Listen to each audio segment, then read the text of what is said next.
నమస్తే, నా పేరు ప్రశాంతి. వై న్యూస్ కు స్వాగతం. ముందుగా హెడ్లైన్స్ చూద్దాం.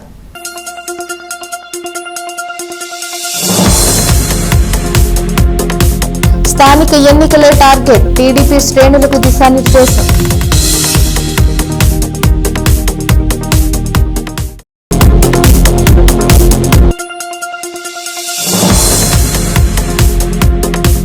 వచ్చే నెలలో రాజమండ్రిలో హిందూ న్యాయవాదుల ధర్మ సమ్మేళనం, భవిష్యత్ ప్రణాళికలపై చర్చ.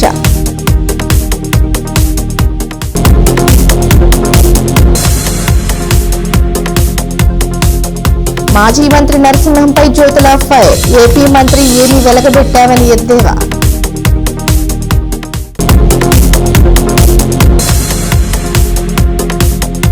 వినాయక చవితికి సన్నాహాలు, మట్టి విగ్రహాలపై అవగాహన సదస్సులు. అందరినీ సమన్వయపరుచుకుని పార్టీ యంత్రాంగమంతా సమిష్టిగా పనిచేయాలని తెలుగుదేశం పార్టీ పొలిట్ బ్యూరో సభ్యుడు, మాజీ ఆర్థిక మంత్రి యనమల రామకృష్ణుడు టీడీపీ శ్రేణులకు దిశానిర్దేశం చేశారు.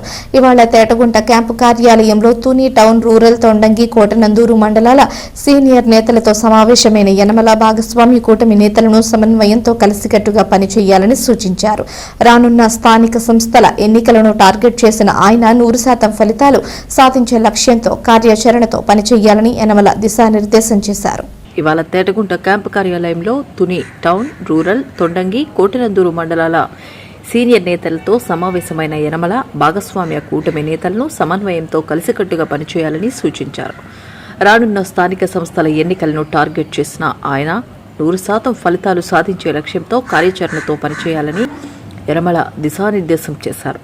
పార్టీ పటిష్టతపై నేతలతో సమీక్షించిన ఆయన నాయకుల పనితీరును కూడా సమీక్షించారు. వచ్చే స్థానిక సంస్థల్లో గెలిపే లక్ష్యంగా 100% ఫలితాలు సాధించేలా మండల, గ్రామ నాయకత్వాలు కార్యాచరణతో పనిచేయాలని సూచించారు. ఎక్కడా విభేదాలకు చోటివ్వకుండా అందరినీ కలుపుకుని సమన్వయంతో పనిచేయాలని సూచించారు. కూటమి ప్రభుత్వం భారీ ఎత్తున సంక్షేమ పథకాలను అమలు చేస్తుందని, వీటిని పారదర్శకంగా ప్రజలకు అందేలా చూడాల్సిన బాధ్యత నాయకులపై ఉందన్న యనమల పథకాలపై ప్రజల మనోగతాలను స్వీకరించాలన్నారు. ఎమ్మెల్యే యనమల చొరవతో నియోజకవర్గ అభివృద్ధికి దండిగా నిధులు వస్తున్నాయని, ఇప్పటికే ఎన్ఆర్జీఎస్ నిధులతో ప్రతి గ్రామంలో రోడ్లు, డ్రైన్లతో పాటు R&B రహదారులను అభివృద్ధి చేయడం జరిగిందన్నారు. భవిష్యత్తులో ప్రజా అవసరాలను గుర్తించి సంబంధిత సమస్యలను పరిష్కరించి నాయకులు ప్రజలకు చేరువ కావాలని యనమల కోరారు.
హిందూ న్యాయవాదుల ధర్మ సమ్మేళనం సెప్టెంబర్ 14 రాజమండ్రిలో ఏర్పాటు చేస్తామని అభయ్ హిందూ సేన వ్యవస్థాపకులు స్వామీజీ రాధా మనోహర్ దాస్ తెలిపారు. అందరూ సమిష్టి సంకల్పం ద్వారా ఆంధ్ర రాష్ట్రంలో అన్ని దేవస్థానాలు, మతాలు, పీఠాలు, ఆశ్రమాలు, అన్నసత్రాలు, ఆస్తులను పరిరక్షించుకోవాల్సిన బాధ్యత అందరిపై ఉన్నదని, హిందూ న్యాయవాదులు ఇంటలెక్చువల్ వేదిక సాక్షిగా కలిసి వీటిని రక్షించుకునేందుకు న్యాయ ధర్మ ప్రయత్నం చేద్దామని ఆయన పిలుపునిచ్చారు. స్వామీజీలు, హిందూ సంఘాలు, హిందూ కార్యకర్తలపై అక్రమ కేసులు, వేధింపులపై న్యాయవాదులు సలహాలు, సూచనలు ఏంటి, కార్యాచరణ చేస్తామని చెప్పారు. ఈ పత్రికా సమావేశంలో న్యాయవాదులు, పలువురు ప్రతినిధులు పాల్గొన్నారు.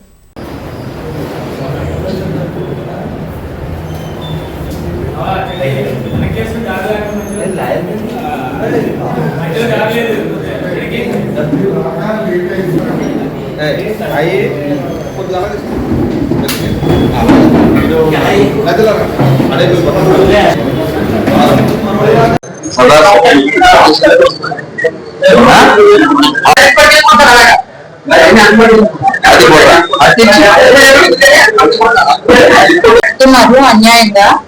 సో అలాంటి వాటిని అన్నిటిని మేము అడ్డుకోవడానికి కూడా ప్రయత్నిస్తాము. సహకరిస్తాం.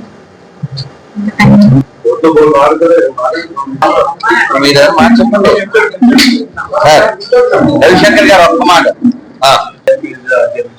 కొన్ని అక్కడ జరుగుతున్న విషయాలు కానీ ఆ ఆస్తుల్ని చాలా మంది లోకల్ నాయకులు ఎవరైతే ఉన్నారో వాళ్ళందరూ కూడా కబ్జా చేయడం జరుగుతుంది. సో దీనిని ఎవరైతే ప్రశ్నిస్తున్నారో ఆ స్వామీజీలు కానీ మఠాధిపతులు కానీ పీఠాధిపతులు కానీ అందరి మీద అక్రమ కేసులు బనాయిస్తూ వాళ్ళు చాలా ఇబ్బందులు గురి చేస్తారు. సో మేము పెట్టింది దీంట్లో పోలపూర్ హిందూ లాయర్స్ హిందూ లెక్చరర్స్ వినిపించాయి. అక్రమ కేసులు బనాయించారు బాగా మీరు ఎదుర్కొంటారు, వాళ్ళకి సపోర్టింగ్ మేము ఉంటామని చెప్పి ఈ రోజు రాజమండ్రిలో ప్రథమంగా ఈ కార్యక్రమం కోసం ధర్మంగా సేకరించి దాన్ని ఖర్చు పెడితే తప్పు లేదు. అది మిస్యూజ్ చేస్తే ఎవరికైనా సరే దెబ్బలు పడాల్సింది. చెప్పాము, మన ప్రయత్నం మనం చేయాలి కదా. మేము ప్రశ్నించాం, చెప్పులు స్టాండ్ ఉండాలి, డబ్బులు వసూలు చేయకూడదు. అది మా స్టాండ్. నేను నుంచోమంటారా? మీరు చెప్పాలన్న. భారత్ మాతా కీ భారత్ మాతా కీ భారత్ మాతా కీ జై శ్రీరామ్ జై శ్రీరామ్ జై శ్రీరామ్. న్యాయ దేవతకి ధర్మదేవతకి న్యాయ దేవతకి ధర్మదేవతకి న్యాయ దేవతకి ధర్మదేవతకి పూజ్య స్వామీజీలకి హిందువులారా ప్రపంచ హిందువులారా జై శ్రీరామ్. కార్యకర్తలు ఎవరైతే ధర్మం కోసం సమయం ఇచ్చి పనిచేస్తున్నారో అటువంటి వారికి న్యాయ సహకారం సలహా చాలా అవసరం ఉంది. అయితే ఈ జాతీయ భావన లేకపోవడం కొరవడం వల్ల సమయం ఇచ్చి లేదా వాళ్ళ యొక్క మేధస్సునిచ్చి ధర్మం కోసం పనిచేసేటువంటి న్యాయవాదులు చాలా తక్కువ మంది ఉన్నారు. కాబట్టి న్యాయవాదులు తమ వృత్తితో పాటుగా తమ వృత్తిని డాక్టర్ బిఆర్ అంబేద్కర్ కోనసీమ జిల్లా వాడపల్లి వెంకటేశ్వర స్వామి దేవస్థానానికి హుండీల ఆదాయం అంచనాలకు మించింది. కోనసీమ తిరుమల వాడపల్లి వెంకటేశ్వర స్వామి వారి ఆలయంలో హుండీల లెక్కింపు నిర్వహించారు. శ్రీ వెంకటేశ్వర స్వామి వారి శ్రీ విశ్వేశ్వర స్వామి వారి నుంచి ఆలయ హుండీల నుంచి 1,19,58,000 ఆదాయం లభించింది. అన్నప్రసాదం హుండీల నుంచి 22,58,000 ఆదాయం సమకూరింది. మొత్తం 28 రోజులకు గాను 1,42,16,000 ఆదాయంగా లభించినట్లు డిప్యూటీ కమిషనర్ నల్లం సూర్య చక్రధర్రావు తెలిపారు. నగదుతో పాటు 23 గ్రాముల బంగారం, 670 గ్రాముల వెండి కానుకలు లభించినట్లు ఆయన తెలిపారు. మొత్తం 10 దేశాలకు చెందిన 46 విదేశీ కరెన్సీ నోట్లు సైతం లభించినట్లు తెలిపారు. హుండీ లెక్కింపునకు పర్యవేక్షణాధికారిగా అమలాపురం దేవాదాయ శాఖ అధికారి అసిస్టెంట్ కమిషనర్ వి సత్యనారాయణ, తనిఖీదారుగా TVSR Prasad, D Satish Kumar, Gopalapuram group 3 దేవాలయ తదితరులు వ్యవహరించారు. అర్చక స్వాములు, గ్రామస్తులు, పత్రికా ప్రతినిధులు, శ్రీవారి సేవకులు, దేవస్థానం సిబ్బంది హుండీ లెక్కింపు కార్యక్రమంలో పాల్గొన్నారు.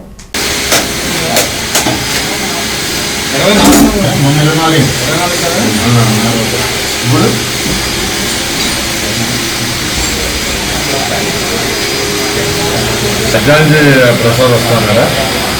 లేదు మాకు వస్తారు, వచ్చి ఒక గంటకి వెళ్ళిపోతాను. మళ్ళీ మురమల్ల లక్షరాజు ఫోన్ చేసి ప్రసాద్ గారు సార్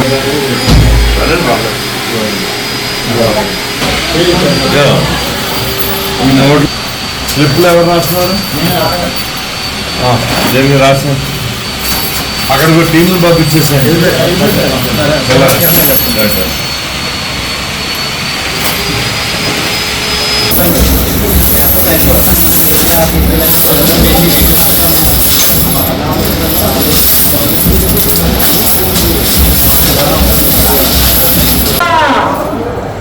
వాడపల్లి వాస శ్రీ వెంకటేశ్వర గోవింద,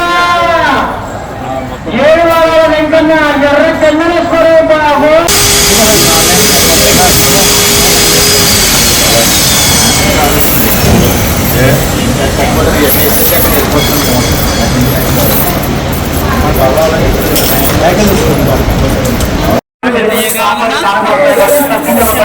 స్వామి వారి కృపకు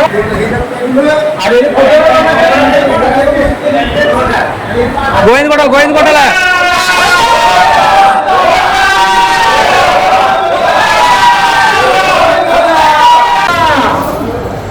గాడపల్లి వాస శ్రీ వెంకటేశ్వర గోవింద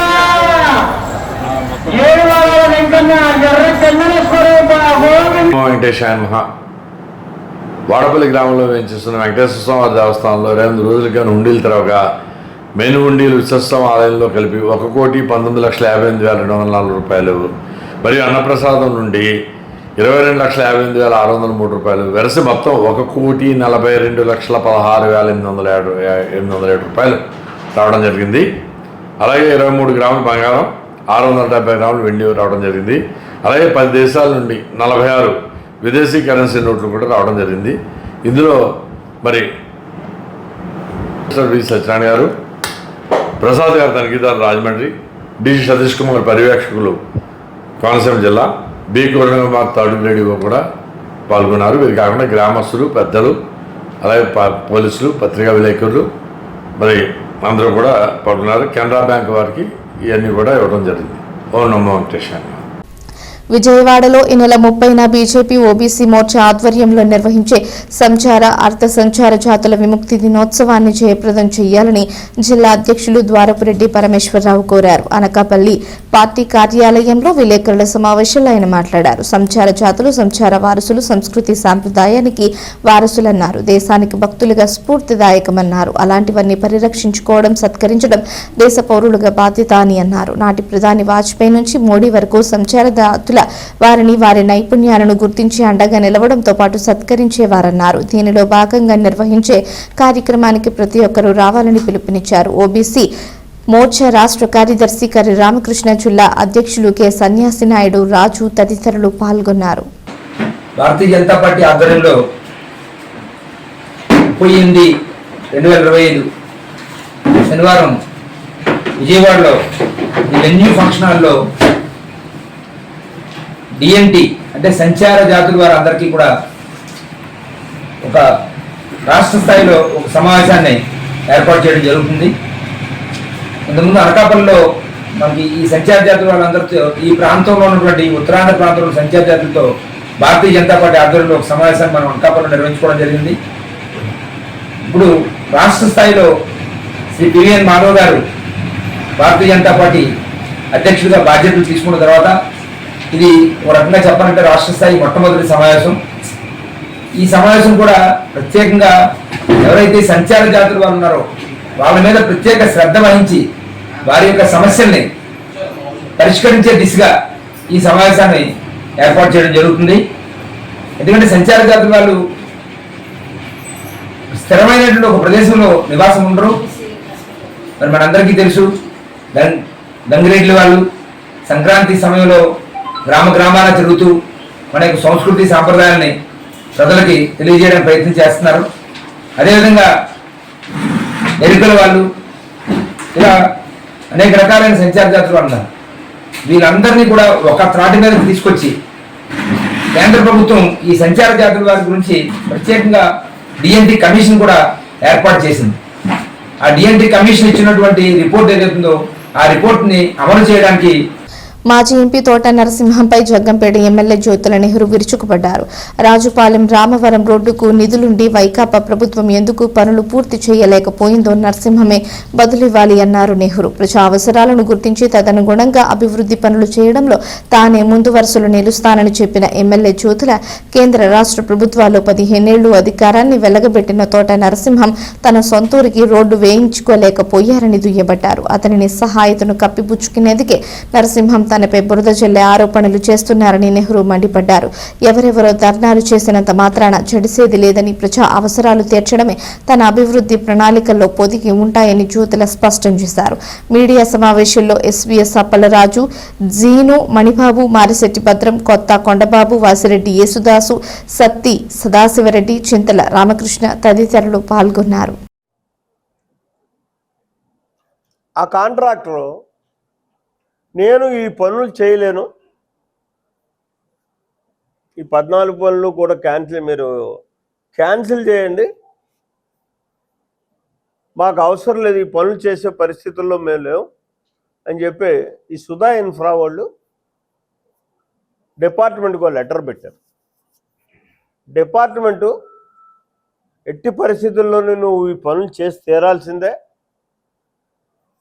ఎందుకంటే 14 పనులు నువ్వు తీసుకున్నావు, అవి క్యాన్సిల్ చేసేటటువంటి ఆలోచనతో మేము లేవు, నువ్వు చెయ్యాలి అని చెప్పేసి తిరిగి వాళ్ళకి సమాధానం కూడా ఇవ్వడం జరిగింది. ఈ లిటిగేషన్లో పడిపోయి ఇవాళ ఈ రోడ్డు ఈ రకంగా ఉన్నటువంటి పరిస్థితి. దీనికి బాధ్యత వహించాల్సిందే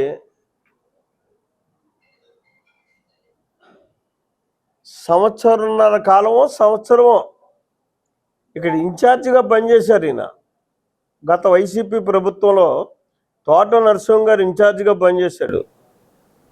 నిజంగా ఆ రోడ్డు మీద రోజు ఆయనే వచ్చేవాడు, ఇక్కడికి వెళ్ళేవాడు.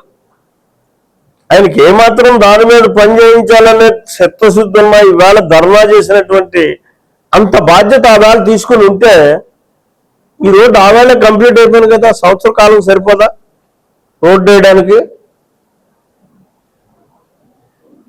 గౌరవ మాజీ అమాత్యులు నేను అడుగుతున్నాను, దానికి ఆయన సమాధానం చెప్పలే. ఇక్కడ ఆయన అడగొచ్చు, నువ్వు కూడా ఆ రోజుల్లో మంత్రిగా, నువ్వు కూడా ఆ రోజుల్లో ఎమ్మెల్యేగా ఉన్నావు కదా అని చెప్పేస్తాను. ఎస్, నేను ఎమ్మెల్యేగా ఉన్నా. ఆ రోజుల్లో నేను ఎమ్మెల్యేగా ఉన్నప్పుడు ఈ 3 వర్కుల్లోనే 2 వర్కులు నేను శాంక్షన్ తెచ్చాను. 1 ring road, 2 Samarlakota Gokavaram road. ఈ 2 వర్కులనే అప్పుడు నేను టెండర్లు వేయించుకోవడం, వర్కులు చేయించుకోవడం కూడా పూర్తి చేసుకున్నాను. 3వ వర్క్ ఆయన పెట్టాడు, ఆయన శాంక్షన్ తెచ్చాడు, దాన్ని ఆయన చేయించాల్సిన బాధ్యత ఉంది అని చెప్పి నేను అందులోకి వెళ్ళినట్టయితే ఇబ్బంది పడతాడని చెప్పేసి నేను వెళ్ళకపోవడం కారణం.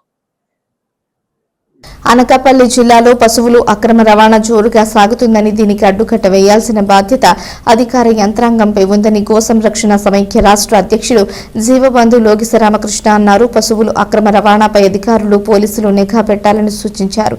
దేవాలయ పరిరక్షణ సమితి రాష్ట్ర ఉపాధ్యక్షులు కొణతాల అప్పలరాజు మాట్లాడుతూ జిల్లాలో ఎటువంటి అనుమతులు లేకుండా కబేళాలు నిర్వహిస్తున్నారని, గోమాతను హిందువులంతా పూజిస్తారని, అలాంటి గోమాతను హింసించి దారుణంగా వధించడం చట్టవిరుద్ధమని, ఇప్పటికైనా కబేళాలపై అధికారులు దృష్టి పెట్టి గోవధను నిషేధించాలన్నారు. అనంతరం అనకాపల్లి జిల్లాలో 16 మంది సభ్యులతో నూతన కమిటీని ఏర్పాటు చేశారు. గో సంరక్షణ సమైక్య అనకాపల్లి జిల్లా అధ్యక్షుడిగా మర్రా అనిల్ కుమార్ నియమిస్తూ నియామక పత్రాన్ని అందించారు. ఈ కార్యక్రమంలో కేవీఆర్ సత్యనారాయణ, నేలపు దేవి, చింతలపూడి రూపవతి, తలాడ పైడిరాజు, మానాపురం ప్రవీణ్ కుమార్, మైలపల్లి పోతురాజు తదితరులు పాల్గొన్నారు. చాలా స్వాగతం. ఎందుకంటే అనకాపల్లి జిల్లాగా ఏర్పడిన తర్వాత గో సంరక్షణ సమైక్య తరఫున మాకు సరైన వ్యక్తి రాక ఎదుగుతున్న సమయంలో మరి మాకు మర్రా అనిల్ కుమార్ గారు అలా గోమాత రూపంలో పంపించారు. ఈ జిల్లాలో ఒక జంతు సంక్షేమ కమిటీ, గో సంరక్షణ కమిటీ ఏర్పాటు చేసి దాని ద్వారా అనకాపల్లి జిల్లా అడ్డాగా జరుగుతున్నటువంటి ఈ యొక్క పశువుల అక్రమ రవాణా, పశుమాంస రవాణా అరికట్టడానికి మేము అందరం కూడా ఒక జిల్లా స్థాయిలో 16 మందితో కూడిన టీం ఏర్పాటు చేసి ఈ యొక్క అధికారుల దృష్టికి, ఈ నాయకుల దృష్టికి తీసుకెళ్లి ఇక్కడ జరుగుతున్నటువంటి ఈ యొక్క జంతు బలులు కానీ, లేకపోతే గోవధలు కానీ, గోమాంస విక్రయాలు కానీ ఆపాలనేసి మేము నిర్ణయించుకున్నాము. ఈ అనకాపల్లి జిల్లాలో ఏ కడాయాలు కానీ, ఏ మాంసం కొట్టు కానీ దేనికి కూడా ప్రభుత్వం నుంచి ఎటువంటి అనుమతులు లేకపోయినప్పటికీ కూడా ఈ రోజు అక్రమంగా, దొంగతనంగా పశువుల్ని నరికి చంపి ఇక్కడ అమ్మడం జరుగుతుంది. అంతేకాకుండా ఇప్పుడు కాకినాడలో ఉన్నటువంటి, లేకపోతే భారతదేశంలో ఉన్నటువంటి హైదరాబాద్ కంపెనీలకి మాంసాన్ని చాలా ఎక్కువగా ఎక్స్పోర్ట్ చేస్తా ఉన్నారు. మన నక్కపల్లిలో కానీ, పాయకారాపేటలో కానీ, తుమ్మిలో కానీ, ప్రతిపాడులో కానీ కేసులు కడుతున్నారు. కానీ అనకాపల్లిలో మాత్రం ఎటువంటి కేసులు కట్టలేదు పోలీసు వారు. ఇందులో మాత్రం అయితే మాకు తెలియట్లేదు. బీట్ అయితే రాత్రంతా హైవే మీద ఉంటారు, కానీ ఒక్క కేసు కూడా నమోదు చేయట్లేదు. ఈ మధ్యనే నేను మా పత్రికలో చదివాను, మీడియా వాళ్ళ పట్టుకుని గోమాంసాన్ని కూడా వదిలేశారు. అది ఏదైందో తెలియదని కూడా కొన్ని కథలు రావడం జరిగింది. కాబట్టి ప్రధానంగా అనకాపల్లి జిల్లా అనేది నూకారావు దయ వల్ల శాంతికి ఉన్న మనుషులు ప్రశాంతికి, శాంతికి, మంచితనానికి, అహింసకి మారుకోవటం. అంతేకాకుండా మా జీవకారుణ్య సంఘం ఏదైతే ఉందో 50 సంవత్సరాల క్రితమే అనకాపల్లిలో స్టార్ట్ అయింది.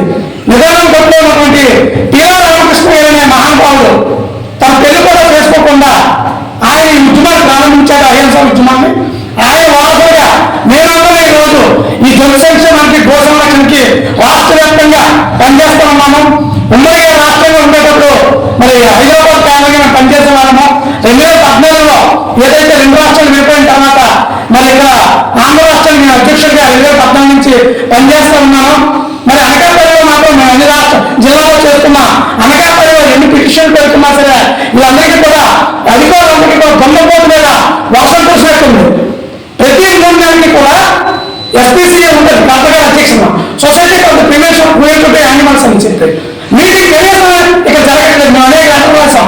యానిమల్స్ జాయింట్ డైరెక్టర్, సెక్రటరీగా ఉంటాం, కర్తగా చైర్మన్ గా ఉంటాం, ఎస్పీగా వైస్ ప్రెసిడెంట్ గా ఉంటాం. ఒక్క మీటింగ్ కూడా ఎస్పీసీఏతో ఇప్పటికీ కూడా జరగడం లేదు. ఎందుకు జరగలేదు అంటే ఈ దానికి కషాయం ఉన్నారు కాబట్టి వాళ్ళ వ్యాపారం లాభాలు ఆగిపోతాయి కాబట్టి అధికారులు ఇన్ఫ్లుయెన్స్ చేసి చేయకుండా చేస్తున్నారని మేమైతే సంఘంగా మేము భావిస్తూ ఉన్నాము. కాబట్టి తక్షణం జిల్లా కలెక్టర్ ఎస్పీ స్పందించి ఎస్పీసీఏ మీటింగ్ తక్షణం ఇక్కడ ఏర్పాటు చేసి ఇక్కడ ఎవరైతే పనిచేస్తున్నారో గౌరవ భువన్ గణేష్ గారు కానీ, అనిల్ కుమార్ గారి, మిగతా కొంతమంది తప్ప ఉన్నాం, వీరందరినీ కూడా కంట్రోల్ వేసుకొని ఈ యొక్క జన సంక్షేమానికి, గో సంరక్షణకి పనిచేయాలని మేము డిమాండ్ చేస్తున్నాం. ఎందుకంటే గోమాతని కన్న తల్లిలో చూస్తాం.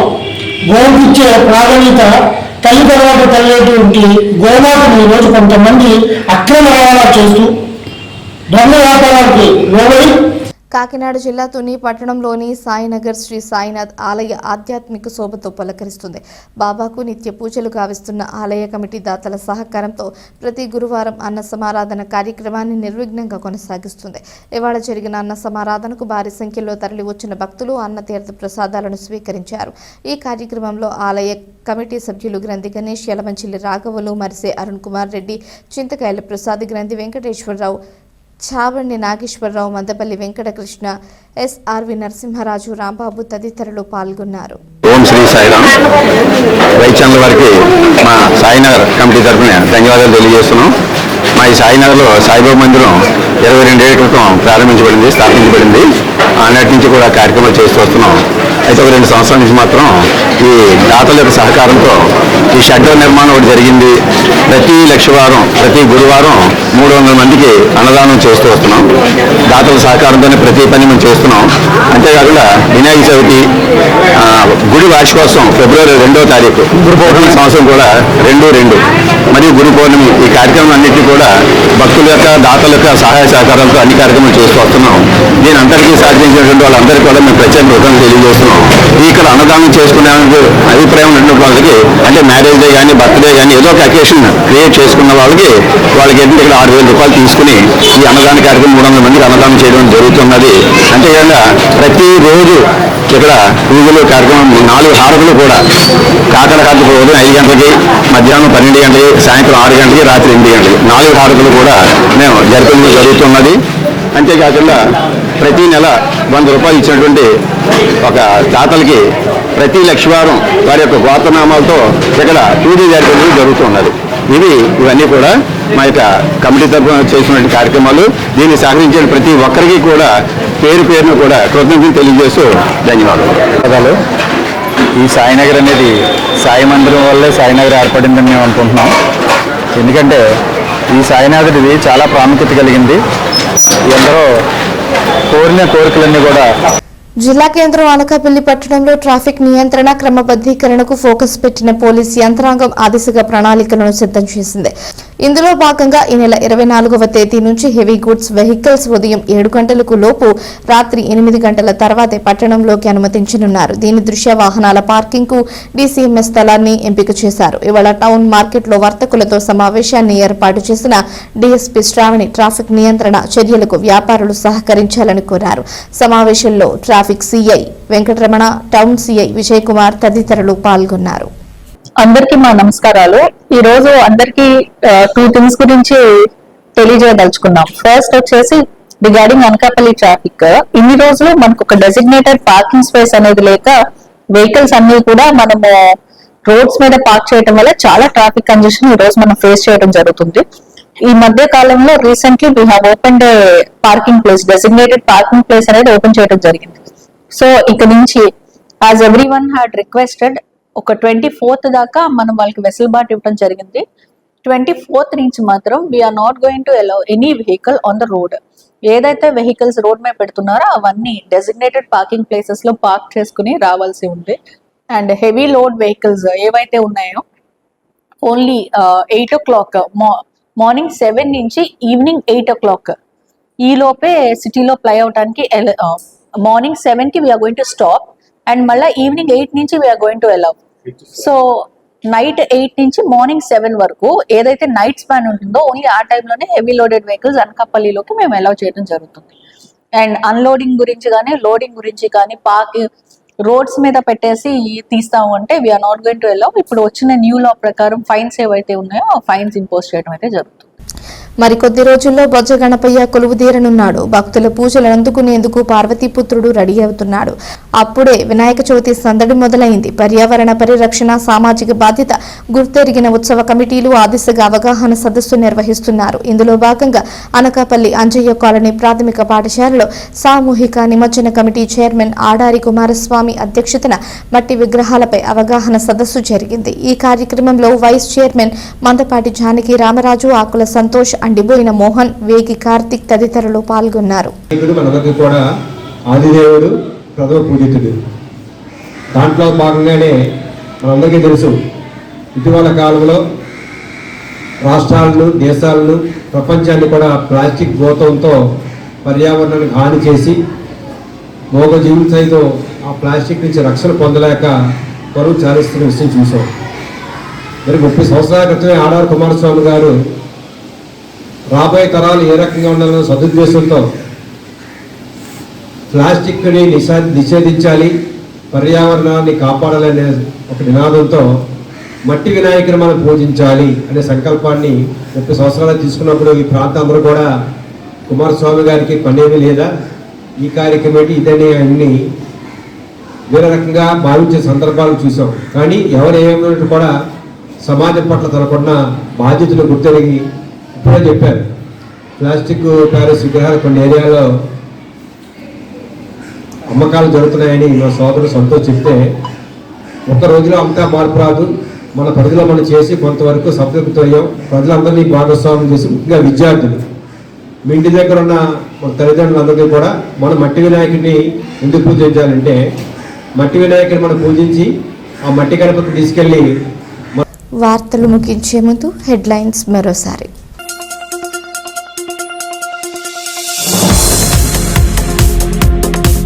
స్థానిక ఎన్నికలే టార్గెట్, టీడీపీ శ్రేణులకు దిశానిర్దేశం.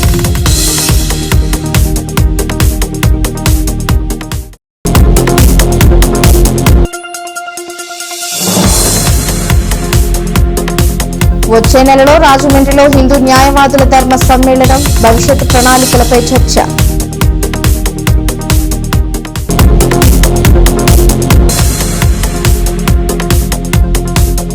మాజీ మంత్రి నరసింహంపై జ్యోతుల ఫైర్, ఏపీ మంత్రి ఏమీ వెలగబెట్టామని ఎద్దేవా.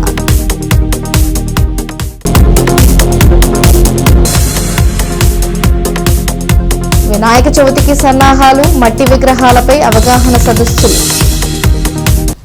ఈ వార్తలు ఇంతటితో సమాప్తం. తిరిగి ప్రసారమయ్యే వై న్యూస్లో మళ్ళీ కలుసుకుందాం. అంతవరకు సెలవు, నమస్కారం.